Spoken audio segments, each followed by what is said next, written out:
And our top story right now is we have an officer-involved shooting in Chandler. I'll show you some video that we have from that from Sky Fox that we got a little bit earlier. And we're still gathering information on this.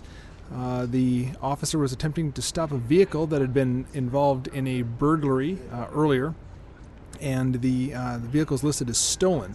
And when the officers attempted to stop it, the person fled, and then after the chase, the officers approached the suspect and he began shooting at them.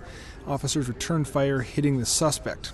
The suspect then drove off a short distance and stopped, and the suspect later died. It's not clear if, at this point, if he died of self-inflicted gunshot wounds or gunshots from the officers. We're still getting information on this story, and we will have more on the Fox 10 News at 5. So, getting back to other news here, bring in Miss Mia Garcia. Hi, Jeff. And how are you, Mia? A sad story today that we're covering out in Phoenix. And it was a house fire. I think it was early this morning it started, right? 4 a.m.? Neighbors tell us about 4 o'clock in the morning they start to hear screams. They run outside, and there's a home in their neighborhood on fire. A family of 6 lives in there, and a 9-year-old girl was trapped inside of the house, and she lost her life in the fire. She died. Her 2 brothers, 4 and 11, are in the hospital. Her mom is also in the hospital. They have injuries, burns, smoke inhalation. So a pretty horrific experience for them. Wow. So do they know what caused the fire at this point? They don't know exactly, but what firefighters are saying is that the fire started in the Christmas tree area, in the area of the Christmas tree. No. Now, what exactly sparked the fire, or whether it was the tree, they don't know, but they definitely believe that this tree added fuel to the fire. It was a natural Christmas tree. And so firefighters had a press conference today just to remind everybody to get rid of your Christmas tree. At this point, a month has passed, or a month, you probably got your tree more than a month ago. Right. And it's really dry, and it's time for the tree to go because it's just a fire hazard. And I guess over 70 firefighters responded to this? Is it just the house went up that quickly, or? They did. It was a massive fire. It went up very, very fast, and there were 6 people inside. This family of 6. You have a 4-year-old, a 9-year-old, an 11-year-old, a 14-year-old, and a 17-year-old, along with mom and dad, all inside of the house. And they had a lot of trouble getting out. We heard some stories. The family's pastor also spoke to us about dad was trying to drag the 9-year-old out of the house, but because there was so much smoke, he couldn't get her out. He couldn't lift her up to get her out through the window. Yeah, I think I saw a report earlier that when the firefighters arrived, some of the family was outside encouraging them to go in and letting them know that there were people still trapped inside the house, and the firefighters had to go in and get them out. Yeah, we talked to a neighbor who says that the mother, ran over with her 4-year-old in her arms, and he had burn marks and burns all over his body. And she was yelling, "My daughter's still inside, my daughter's still inside." Neighbors wanted to run in, but they said the flames were just too intense. They just couldn't. And do we know anything about the condition of the other family members at this point? They are in the hospital. We understand 2nd, 3rd degree burns, and so we're just going to wait for an update. They're being treated at Maricopa Medical Center burn unit. Wow. Well, a horrible story this morning, but thank you for the update on it. I hope. Oh. Yeah, one more thing. Okay. This family lost everything. Pretty much everything in the house was ruined. So Right. Maricopa Medical has set up a fund to help the family. Oh, okay. So I don't know if we can we give that out? Or Yeah, maybe if you have hold that it up? information right now, and then we will put that in the notes on this video on YouTube, and we will make sure that is on Mia's story on our website at fox10phoenix.com if you don't get that. But if you want to hold that up to the camera there, get in nice Can and you see close. this? Oh, how about there? There we go. Perfect. All right, this is the link you'd go to if you want to help the family. All right. Thank you, Jeff. Well, thank you very much for that. that. And I'll bring in Steve Kraft. Next victim. Oh, no, don't move the chair over. You're going to be out of frame here. Whoa. Wow, Our I'm set towering is- over you. Yes, well, you are a giant in your A towering field. figure. You are a towering figure. I'm bringing myself indeed. down to size here. Yeah, be careful. You'll fall right out of frame there. All right. No now, problem. Switching topics to Ms. Jodi Arias. Do we have to go there? Well, it's a new year. The trial was supposed to start fresh, and what happened? This is Groundhog Day on steroids. It's Groundhog Year. Okay. Could you I'm an expand emotional on that? wreck. Look at me. Yes, I see that. So what happened when you went down to the courthouse? Well, we had thrilling inaction today. Now remember, this was supposed to wind up December 18th. We blew right through that. Jodi Arias here right there. We had this 2-week break over the holidays. There was this long testimony by an expert talking about emotional abuse that Jodi allegedly suffered at the hands of Travis Alexander, her ex-boyfriend. She's already been found guilty of first-degree murder for the vicious killing of Travis back in 2008. Mm-hmm. But we have some procedural hurdles that have really thrown roadblocks into this case. One of them is that Jodi was allowed by Judge Sherry Stevens to testify privately, in secret, out of the general public's hearing and, of course, out of the news media's hearing. She booted us out of there. And we, as media members, were able to get back there with the help of the courts to follow this case. But we never have seen her testimony. We don't know what she said, what she talked about. And so there's a battle brewing right now, and the state Supreme Court now has this matter. Will we be allowed to read and to share with all of you what Jodi Arias said in court? She was on the witness stand for a couple days. And that's what we're battling over right now. And why is this testimony sealed, especially at this late point? I mean, she's already been convicted, so this is a penalty phase. Why is this sealed? Why at this late point? Well, that's the argument we're making. She's already been found guilty. This is only about if she gets life in prison or the death penalty. Right. So is there any threat to Jodi Arias, direct physical threat by virtue of sharing her testimony? I can't imagine what it is. She's in highly secure custody right now, right? So, but the defense has been sort of like a squid throwing up a cloud of ink. We've been doing that throughout this trial to try to keep that out of public view. So that's a battle. And then there's this other big legal tangle going on right now about the alleged destruction of evidence of pornography on Travis Alexander's laptop computer, which was a compact computer. That's how old this case is. Oh, wow. Okay. Compact. Remember those? It's back in the day. Yes, it is. Now, Anyway. when did this crime actually take place? I'm sort of June late 4th, 2008.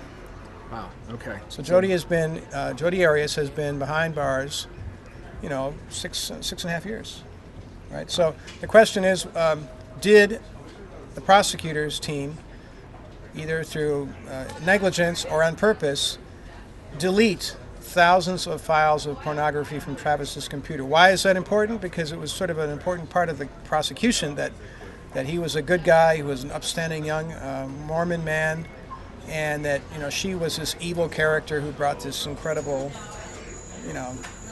crazy attack down on Travis. And of course, the defense is saying that Travis had a lot of kinks and a lot of quirks, and those were not allowed in the trial.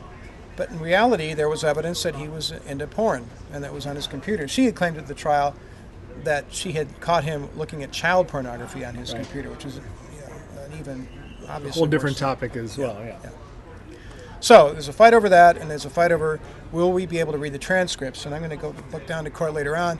At 4 o'clock, we're going to have a hearing today that hopefully will not be out of our view, in which we will learn whether there will be anything going on tomorrow. So the hearing is happening either way. It's just a question of whether you're going to be able to see it or not.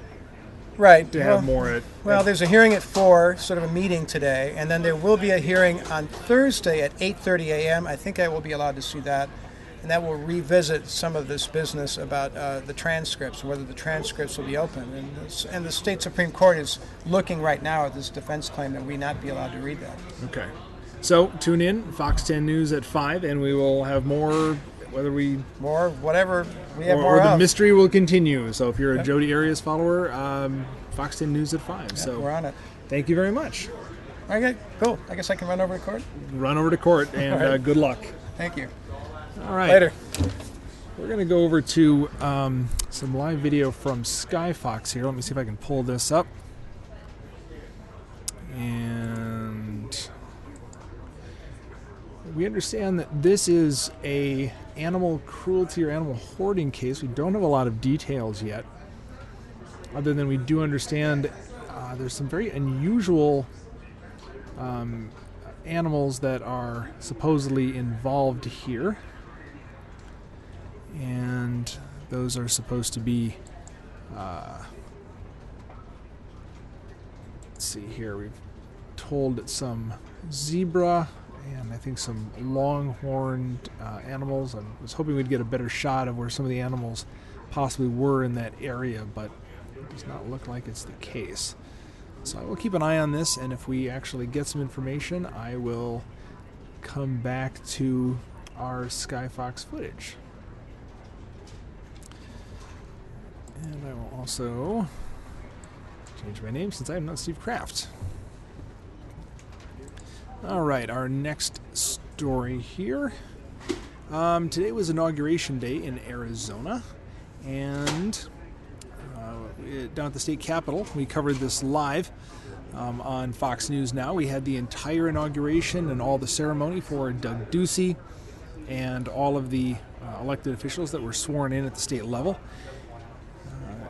If you want to watch that, we have the full 2 hours on our YouTube channel under Raw Video and Fox 10 News Now. But we wanted to share some highlights with you, some of the different speeches and so on. So let me go bring that up here.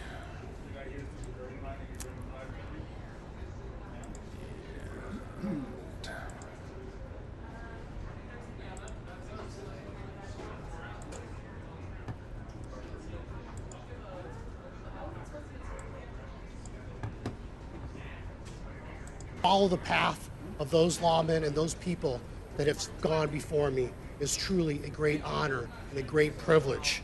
It is frankly the honor of a privilege of a lifetime.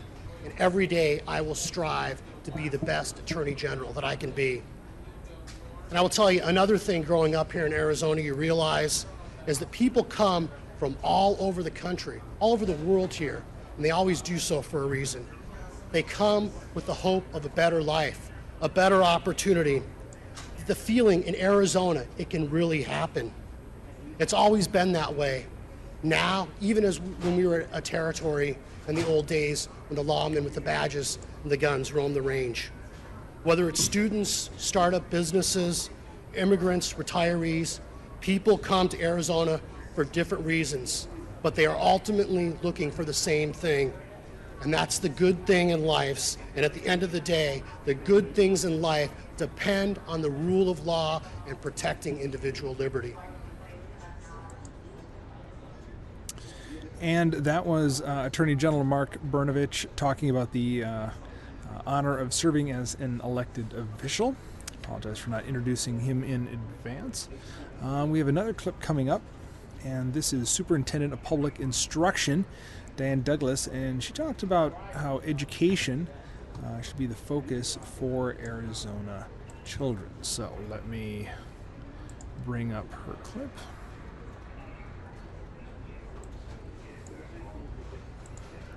Here we go. To working with our governor, with President Biggs and Speaker-elect Gowan and our legislators to return control of education where it rightfully belongs, to Arizonans.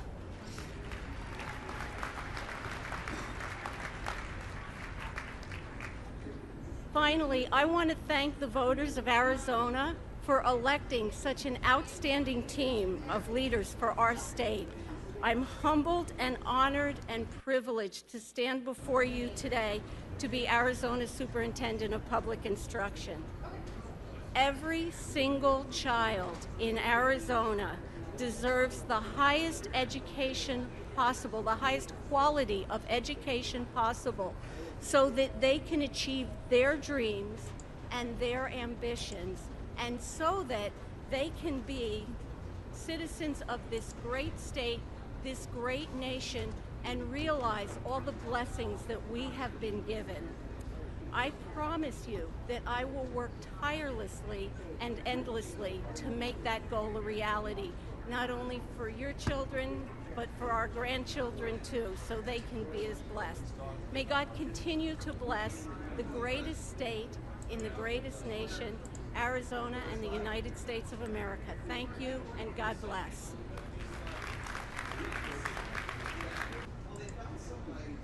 So again, that was the Superintendent of Public Instruction, Dan Douglas, talking, and we have one more clip for you here that I'd like to get loaded with our new governor, Doug Ducey. And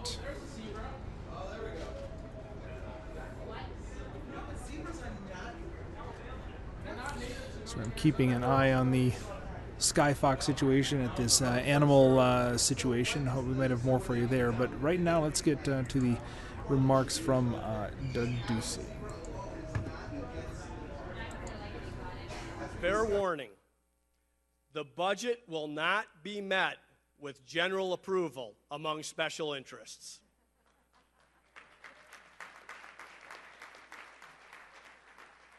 And if they did approve, I'd start to worry. It will be said that the state has already found all the savings that can be found, cut every line item that can be cut, and now every option exhausted. It is for the people to pay for the shortfall with higher taxes.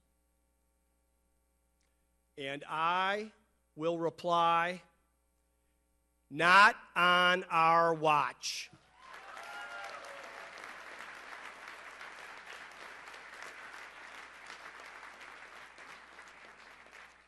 As treasurer of this state, I saw for myself where tax dollars go. I can assure you that a more efficient government is not only necessary, but sensible. In the plainest terms, it's not that the people are taxed too little. It's that their government is spending unwisely.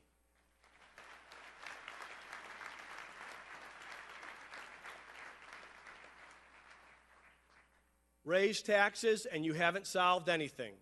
All that does is excuse the ineffective spending and invite more of it. The business at hand, after all, is not to expand Arizona's government.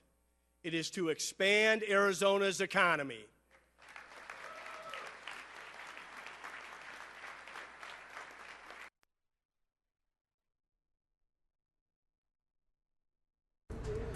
Okay, so that was our new governor, Doug Ducey, and you were just listening to his remarks for the first time. Mm-hmm. Yep. Any thoughts, John? In case you didn't know, this is John Hook. Hey there. That was right out of Ronald Reagan.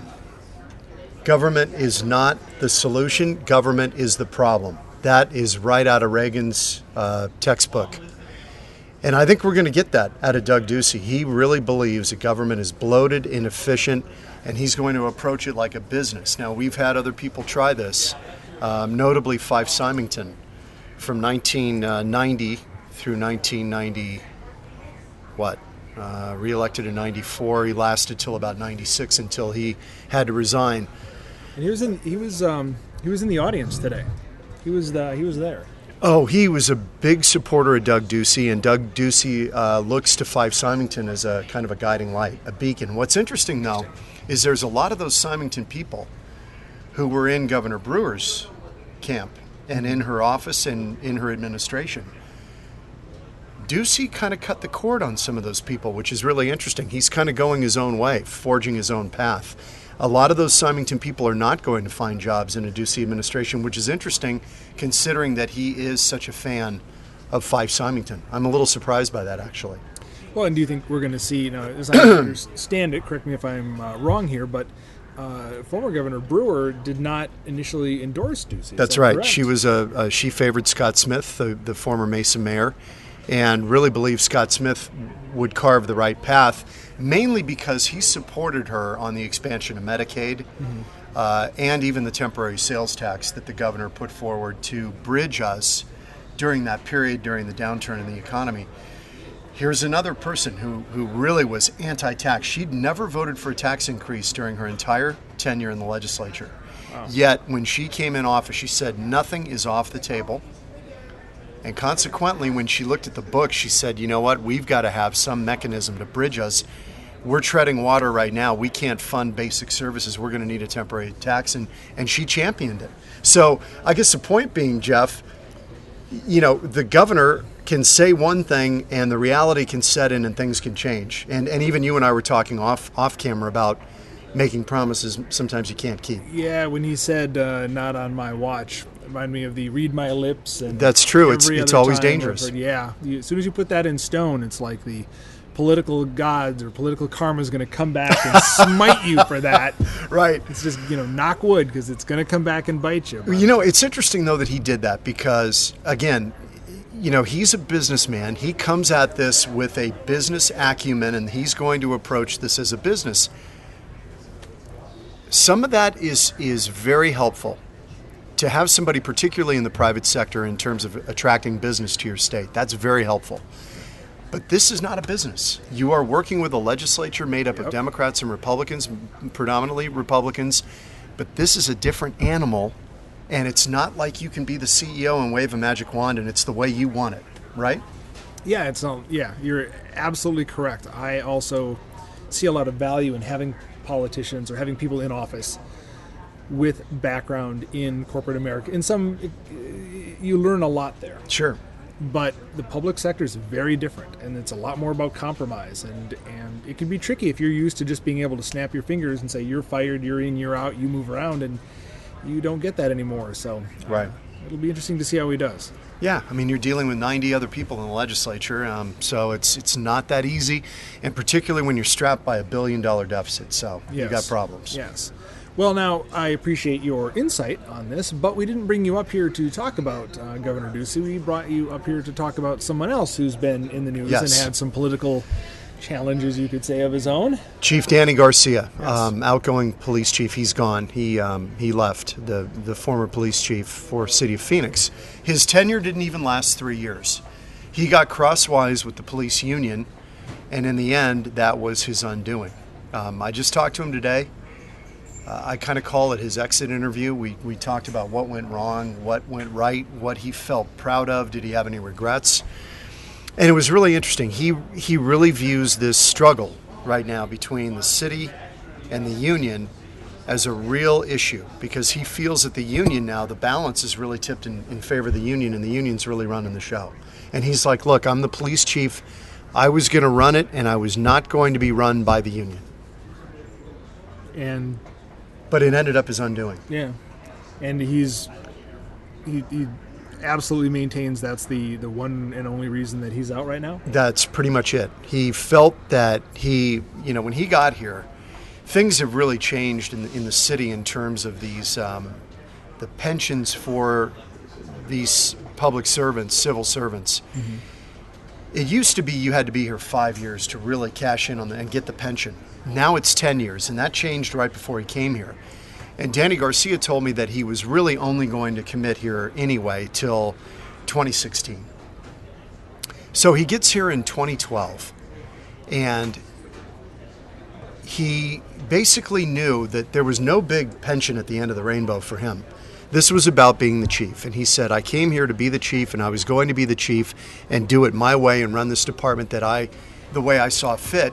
And the union didn't like it and took issue with him almost immediately over, first, everybody having to take the oath of office every year, right? Take the police officer's oath. They didn't like that. The union didn't like that. They thought it was unnecessary. It was just not anything they needed to do. He felt it was important. Then he said, we need to tighten up these uniforms. We can't have officers in all these different uniforms. He said there's a reason a football team dresses in a certain uniform. There's continuity in it. And people in the public should know that's a Phoenix police officer. We recognize that immediately. So he was big on that. And that rankled the union right off the bat. He says these weren't big issues, but that the union was already trying to figure out a way to take aim at him.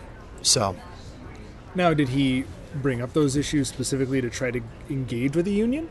I mean, if these weren't big issues, but he knew they were going to antagonize the union. Why were there ones that he picked up and championed? Why were the ones That's he a put great forward? point. And I asked him over and over, could you have maybe backed off on a couple of things? In other words, lose a couple battles to win the war. Sure. He didn't see it that way. He felt that these were important things that made statements about why we, meaning the department, are police officers, what we are committed to, and that this is the way we do things and we need to have a code. Now, as I understand it, he had a successful career before he came here. He did Dallas PD for 35 years. And I've heard people say, I don't know whether this is technically accurate, but he didn't need this job. No, he didn't. So why did he come here? Why did he? What was it that drew him about Phoenix in this particular I think role? because he'd been an assistant chief in Dallas for many years, and he felt that he was ready to be chief, and he wanted to test his mettle. Mm-hmm. He wanted to do it his way. He had learned this over 35 years, and he wanted to apply it in a real-world situation. And they just don't have the police unions like this in Dallas? Or is it just that different of a landscape? Or did he know what he was getting into? That's really interesting. I'm looking at the interview right now, and I talked to him about that. I said, did you know what you were getting into when you came to Phoenix? He said, absolutely. He said, I was warned. Within the department, people warned me. People in the community warned me. And people outside the agency warned me. Really? That sounded to me like other police agencies in the community said, look out, that union is very strong, and they're going to be gunning for you. And we had a conversation a few months ago, and he rhetorically asked me, he said, well, what chief has gotten along with the union? And I said, well, Dennis Garrett did. Dennis Garrett was a longtime Phoenix guy and, worked with DPS as well. And Garrett got along with the union pretty well. But with the exception of Garrett, it's been a bumpy road for chiefs in this town. So now, what was he most proud of for his tenure here? 3 years of crime reduction. He said even with, he says there's 600 officers down in the city of Phoenix. I was trying to get him to put that into perspective, but that's what he's most proud of. But just to put it in perspective, in Dallas, he said that they police 350 odd square miles. Phoenix, they're policing 500 something odd square miles. In Phoenix, I think he said they have 2,200 officers, and in Dallas they have 3,500. Wow. For a much smaller square mile area. Wow. I thought that was really interesting. I didn't know that. That's fascinating. It's interesting. Now, geographically, not as big, but obviously Dallas is a bigger city, so you're dealing with more people. Sure. True. So now, what was his biggest, perhaps other than the leaving, in the situation that he did, what was his biggest regret or things he wish he would have accomplished while he was here? He wanted to finish out that 4 years. Yeah. He felt that he wanted to get to the point, and he thinks 2016 was going to be the point when Phoenix could start hiring officers again. But right now, with the budget situation, it's not going to happen. Yeah. So he felt that he was a perfect guy to bridge this period, and he said, while being down 600 officers, to be able to keep crime down. And actually the lowest of those 3 years that he was in power, that final year, this year, was actually the lowest. Biggest crime reduction, lowest crime rate. So he was really proud of that. He's definitely an interesting character. I'm looking forward to seeing your interview. Got it. You're going to have that when tonight? Tonight at 5, I'll have some of Okay. it, and then a bigger expanded version on Fox 10 News at 9. And then I think he's going to be my guest on Newsmaker Sunday this week. Oh, excellent. And then I'm going to bug you, being the social media nag that I am, to get the whole interview and put that on our Yes, YouTube channel? we will do that. We will do that. So Do I have to tune in edit tonight? that for you? No, I will get it. I will get it and put it on YouTube. But thank you. If you want to edit it, No. you can add that to your resume. This YouTube guy, editor. you can't imagine the hoops of fire this guy makes us go through. Hoops of fire. I am amazing. putting that on my business card. Yes. All right, John. Well, thank you very much. Good to see you, man. And you. Okay, thanks. Oh boy. Now we have trouble. Next in line here. Can I, let's see, like Icky Woods, can I pick out that, I got some extra bologna at the supermarket, and I can do the Icky Shuffle? Let's see. Let's get you up here. I bring my own music wherever I go. That's fantastic. Please don't put that on the air. We can't put this on YouTube. We don't have rights to that. Jude LaCava Name that tune. Yes, Jude is licensed for things that the rest of us are not. That's right, according to my probation officer. So, Happy New Year. well, and to you. So, last year was a little bit better for the Arizona Cardinals than this one, yes? It was a good last year, and it came tumbling down. But, you know, if you look at it, Jeff, this team, you know, it's kind of like a war of attrition when you understand the key players that have been lost. And what I mean by that is this season needs context. Carson Palmer played 6 games. Sure. Let's take Tom Brady out of the New England equation, and let's say Tom Brady only plays 6 games, and they got to play their rookie backup, Garofalo. It dramatically affects the season. So if you're a big picture, half glass full, you realize Bruce Arians won 11 games and his top quarterback only played 6. And then he was forced to play a third-string guy in Ryan Lindley and a backfield with guys like Kerwin Williams who were practice squad players, even a practice squad punter. And he was able to get to 11-5. Now, granted, it was ugly at the end. I mean, Carolina game, they just kind of gave it away and they were unable to score. The offense was anemic. But in the big picture of things, you have to ask the question, what if Carson was healthy the entire season? I still think that Super Bowl ambition could have been real. Woulda, coulda, shoulda, I'm playing, I know. But I like to look at the positive. And 11 wins for a Cardinals franchise, their best regular season in the history of this franchise in Arizona. Well, and, you know, they do have a lot of players that are very key there, including Mr. Larry Fitzgerald. Yes. So, smirk. This sounds like Karnak, the illumined one. Yeah, you're looking like that. You want me to look into the future, huh? Yeah, well, so the buzz right now is, you know, will Fitzgerald be back with the Cardinals? And from what I understand, there are a lot of rumors swirling right now. You know, we're going to try to get right down to where it's at. And it's one of those developing stories. And I would liken it back to maybe like your high school and college days when you were maybe dating, some hot babe, and you decided that maybe you were thinking about breaking up. You clearly are not familiar with my high school whatever days. It was, okay. Sorry to bust your analogy, but you're getting a little out there. Anyway, sorry, continue. Well, let me put it in the context of dating today. Okay, all right? Let's do that. Now, you sit there and say, you know, the grass isn't always greener. And the Fitzgerald and the Cardinals have dated for 11 years. He's an iconic figure in the franchise's history. Absolutely. And here's how the last day or two has evolved. I think initially the organization was saying, geez, can we pay him all that money, $24 million? Can we find a middle ground? And does Fitz really want to go play for, let's say, the New Orleans Saints, hypothetically, or the Minnesota Vikings or the New England Patriots? And here's the good news. I use the breakup analogy because when you're about ready to break up and you've had a pretty good relationship, you start thinking, wait a minute, the grass isn't greener. And the word I'm hearing as of today, and this is fresh fish, you know, fresh stuff here, is that the organization really, really wants to try to make this work. You know, back to that relationship analogy. Hope so. And I think Fitz, he's 32. Look, that's a little long in the tooth for a wide receiver in the NFL these days.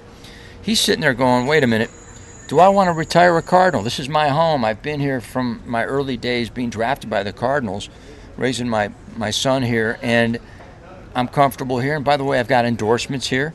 I'm a known talent, and why can't I look at a middle ground that says, what's wrong with $8 to $10 million a year? I'll take that, Jeff, by the way. Yeah, no problem over here. And realize that maybe, just maybe, this relationship is salvageable, and I think it is. I think last night we reported on Sports Night that, you know, maybe a 30-40% chance. Were they willing to give on both sides? Is Larry willing to come down, renegotiate? The Cardinals willing to maybe go up a little bit, renegotiate? And I would have to say, if I'm handicapping this, that it kind of went from 30-40% to about 70-80%, that they really, truly want to make this, back to the relationship analogy, they want to make it work. So I'm going from not so optimistic yesterday to much more optimistic today. Well, we won't know the end of this story probably until early March because of the bonus and the contractual situation. But I think Larry Fitzgerald is going to give this every chance to work here in Arizona for the remainder of his career. Now, just to recap, if memory serves, and it often doesn't, You were predicting, I forget which game it was, but you were predicting a Cardinals loss, and they pulled that out and won. And then the next game you predicted a win, and they lost. So your track record has not been the greatest lately. Now, I predicted Seattle would win the NFC, okay? And I also thought that this team could win about 10 games. I was off by a game. So, you know, all bets are off when you go to the third string guy. And I thought, I think that's the tough part about projecting for a young quarterback. And a lot of people sit there and say, why did they play Ryan Lindley? Why did they play Logan Thomas? Lindley didn't play that bad against San Francisco. He threw for 300 yards, over 300 yards, threw a couple of touchdown passes. There's simply, you know, there weren't any options left when people question the Carolina situation. But here's the story that I think that has not been told. Everybody really believed, and myself included, that Drew Stanton would return for this playoff game. So what happened in that 10-day period with the knee injury when he was projected with a brace to actually play? And we don't know the answer to that. Did he overtrain and re-aggravate the injury? Did he try some treatment options and maybe they just didn't work or aggravated the injury?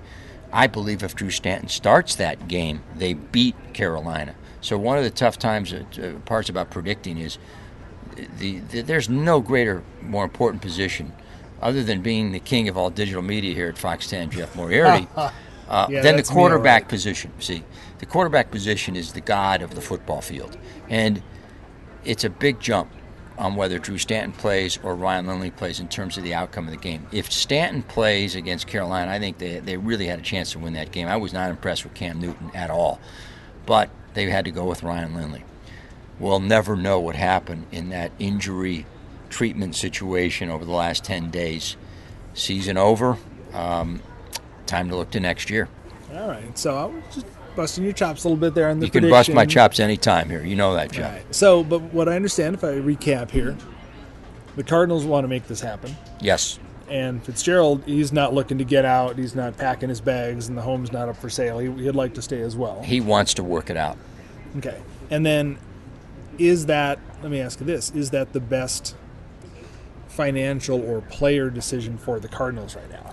I think it is. If it's somewhere in that $8 to $10 million a year for maybe 2 to 3 years, I think that's reasonable for a guy like Fitz because he's meant so much to this franchise. He's going to be a Hall of Famer.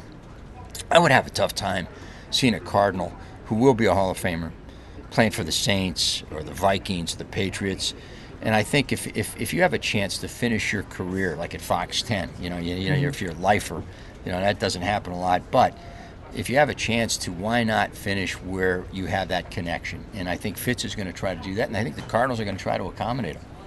All right. Well, I'd love to see that happen. So any other thoughts or predictions about the Cards or the playoff games to come? I think Seattle's going to be exceptionally tough to beat at home. Home field means so much with a team that plays such aggressive defense. I like the Seahawks' chances to return to the Super Bowl. And then on the AFC end, I still think it comes down to Denver, New England, and home field just might push the Patriots back to the Super Bowl. So if you had to project, I would select Seattle out of the NFC. Okay. And New England, maybe Denver as that dark horse out of the AFC for the Super Bowl in Glendale, SB 49.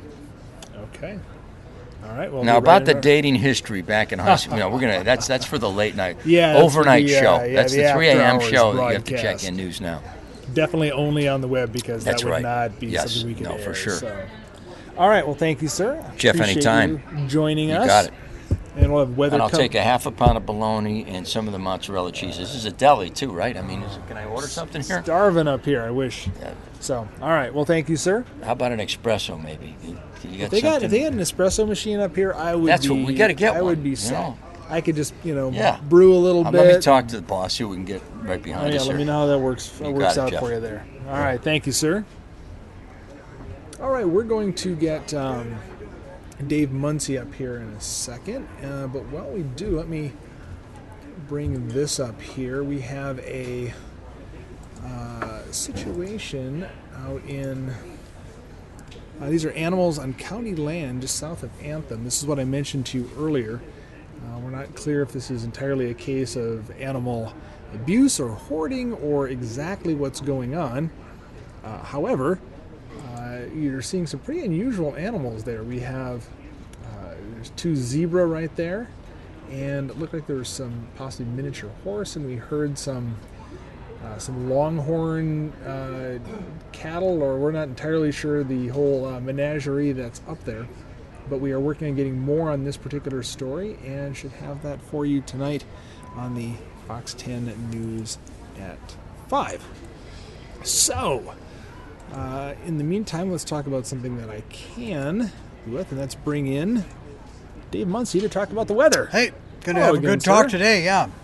Good things happening in the weather. All right, well, I'm glad to hear that. I thought maybe with the cold finally past us, it was going to be boring and dull, but... The cold has passed us. We're going to start warming things up a little bit. It's not going to overwarm. It's going to be nice. It's not going to be cold like the rest of the country is. Got a real blizzard, a real storm this weekend, and continuing today through the upper tier of the country. You can see that right there, just kind of blowing through.